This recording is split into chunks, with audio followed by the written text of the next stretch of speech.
મહારાજ કે અમે જયારે દ્વારિકા ગયેલા અને દ્વારિકા પતિએ અમને પ્રાર્થના કરેલી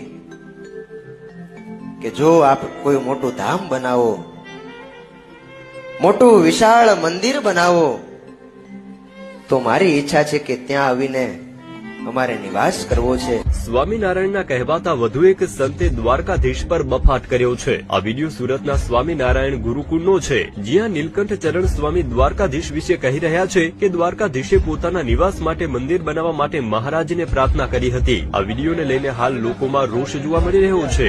અગાઉ સ્વામિનારાયણ સંપ્રદાયના એક ધાર્મિક ગ્રંથમાં દ્વારકામાં ભગવાન ક્યાંથી હશે, ભગવાનના દર્શન કરવા હોય તો વડતાલ જાઓ જેવું નિવેદન સામે આવ્યું હતું. બીજી બાજુ જ્યારે સ્વામિનારાયણ ગુરુકુળ પાસે આ વિડીયો અંગે પૂછવામાં આવ્યું ત્યારે ગુરુકુળ તરફથી કોઈ પણ નિવેદન આપવાની ના પાડવામાં આવી. ગુરુકુળના સંચાલકો દ્વારા જણાવવામાં આવ્યું છે કે સ્વામી વેડ રોડ ખાતે રહે છે. આ વિડીયોમાં ઘણા એડિટ છે.